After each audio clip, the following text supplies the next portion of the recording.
se comporte un zèbre en couple? C'est une excellente question. C'est complexe, c'est terriblement complexe. Parce que c'est pareil, on capte énormément d'informations et notre conjoint, on la capte sans parler. Donc à la limite, on n'a pas besoin de parler. Ce qui peut rendre l'autre hystérique. Oui, alors les gens diraient quelle différence entre des personnes qui réactivent leur capacité originelle et qui deviennent des télépathes et les zèbres? Alors, en plus, le zèbre, lui, il raisonne par rapport au futur. C'est-à-dire qu'il voit l'autre, il a les informations et il est capable d'anticiper sur ce qui va se passer compte tenu des informations qui sont chez l'autre. Il arrive même à capter des informations dont l'autre n'a pas conscience. Exactement.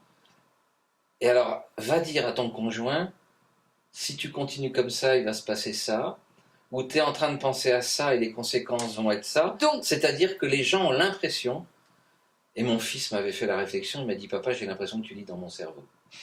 Voilà. Donc ils ont l'impression qu'effectivement on lit dans leur cerveau, et qu'au moment où ils posent un geste, on leur dit, attention, il va se passer ça, de positif ou de négatif. Hein. Tout à fait. Et c'est pas supportable pour l'autre, parce qu'il a l'impression de plus être... d'avoir son libre arbitre, ou il a l'impression d'avoir un espion qui est branché dans son cerveau. Et donc finalement, pour la relation de couple, moi je dirais que ce que j'ai pu vivre dans les relations, pour le couple, c'est un zèbre a du mal, dès l'instant où il aime la personne, il a du mal à vivre pour lui. C'est-à-dire qu'il va se faire un peu happer. Et finalement, son potentiel, son génie, il va avoir du mal à le développer, à le faire sortir, parce que il va vivre la fusion, peut-être encore plus qu'un non-zèbre. Est-ce que tu valides ça? On retrouve ça avec ce qu'on appelle les surdoués, les HPE, les HPI, etc. C'est-à-dire qu'effectivement, son niveau émotionnel est tel que pour ne pas blesser l'autre, pour ne pas... intervenir sur la vie de l'autre. Je parle d'un zèbre qui respecte l'autre, qui n'est pas manipulateur. Du coup, il va rien dire. Et l'autre va dire, que ce soit un homme ou une femme, hein, mais qu'est-ce que tu penses? Pourquoi tu dis rien? Tu ne communiques pas ton émotion. Oui, exactement. Parce que si je te communique mon émotion, je vais te dire des réalités que tu n'as peut-être pas envie d'entendre. Parce que je suis déjà un peu plus loin que toi sur ton chemin et sur notre chemin. Oui. Et si on a un profond respect pour l'autre, effectivement, on dit rien. Et c'est pas mieux de... C'est pas mieux de ne rien dire. Alors je dirais on dit rien ou on dit trop. Voilà, c'est ça. C'est-à-dire qu'on va se vider. Oui, parce qu'on peut ne rien dire parce qu'on voit quelque chose arriver ou mal se sentir, comme on peut ressentir tellement de choses que du coup on en dit trop. Et du coup, en tout cas pour nous, les femmes zèbres, on a tendance à ne pas laisser, je dirais, l'homme dans son rôle et à sa place, dans le sens où un homme et une femme qui se rencontrent pour la première fois, la femme zèbre, c'est voilà comment je suis, voilà ce que je fais dans la vie, voilà qui je suis, voilà ce que tu dois savoir sur moi, c'est-à-dire que c'est la panique totale et en fait on donne tout et on laisse pas l'autre prendre sa place. Et la femme zèbre va dire, voilà comment je te ressens, voilà comment tu donc m'inspires. elle interprète également tout. Donc c'est-à-dire qu'elle télécharge l'information de l'autre, et l'autre il se retrouve, il a l'impression d'être à poil, là. Il a passé une radiographie totale en l'espace de 5 minutes. Ce qui est particulièrement perturbant, surtout si c'est la première rencontre. C'est ça, tu m'as un peu déstabilisé et chamboulé dans ton approche. Bon, effectivement. Alors, et puis dans le couple, le zèbre, comme il tournait vers demain, le présent pour lui c'est déjà du passé. Donc pourquoi parler du passé? Du passé. Ça sert à rien de parler du passé. C'est ça. Lui, il est dans ce qui va se passer demain. C'est ça, exactement. Et résultat des opérations, ah oui, mais le passé c'est important. Les zèbres ne comprennent pas pourquoi le passé est important, puisque de toute façon, ils sont branchés sur le futur et ils reçoivent l'information nécessaire pour le présent et le futur. Exactement. Alors pourquoi analyser le passé pour construire le futur? Il se reproduira jamais. Exactement. Alors, on peut reprendre, moi je dis souvent, on peut reprendre des choses du passé qui ont fonctionné pour notre futur, mais on se projette constamment. Et c'est la grande différence entre des cerveaux linéaires et des cerveaux par arborescence comme ceux des zèbres. Je vois souvent les gens me dire oui tu sais je suis venue avec une valise de karmique, de blocage de ma lignée, de ma famille, etc. Et de l'autre côté je dis oui enfin bon ça tu la mets de côté et regardons ce que tu as dans ta valise des potentiels, parce que si tu estimes que tu viens avec déjà une énergie avant, alors tu as les deux valises, tu as les karmiques et les potentiels. Et moi j'ai instinctivement le réflexe de voir les potentiels. Quoi. On se projette, on y va, on fonce, on n'est pas dans... Bien sûr qu'à l'intérieur de ça, dans un couple comme dans le travail, mais je pense que c'est important de le dire dans le couple, on a ce que j'appellerais le zèbre positif et le zèbre négatif. Oui. Et alors, le zèbre positif, c'est celui qui sait qu'il n'est pas dans la norme, mais c'est pas grave, il est comme ça et il s'assume. C'est pas simple d'arriver là, ça prend parfois quelques années. Et puis il y a le zèbre négatif qui en a pris tellement plein la gueule de son anormalité, de sa différence, de cette sensibilité, il est tellement empathique et tellement sensible qu'il est renfermé sur lui-même et il devient un zèbre négatif. Et je trouve que c'est une perte hallucinante de potentiel.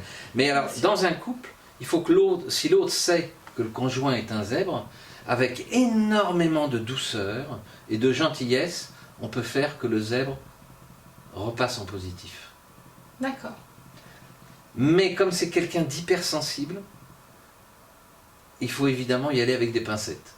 Parce que sinon, c'est un peu comme une huître. Chaque fois qu'on va le titiller, il peut se fermer. Il va se refermer. Alors, ce que j'aime bien dire aussi, puisque là on est dans une vidéo assez généraliste et on ne va pas rentrer complètement dans chaque détail. Le zèbre avec ses amis. Alors, comme je dis souvent, en fait, le zèbre, il n'a pas un groupe d'amis, il a un ami dans chaque groupe. Et ça, c'est fou parce que finalement...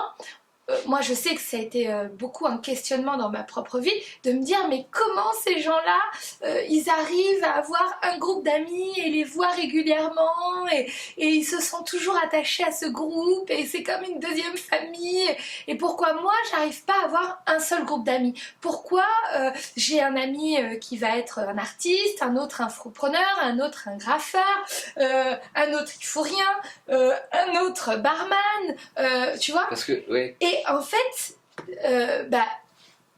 vous n'arriverez pas à aller contre nature. Donc vous n'arriverez pas à avoir un même groupe dans lequel vous allez constamment aller. Ce qui fait qu'on croit, et on revient au domaine de la curiosité, oui.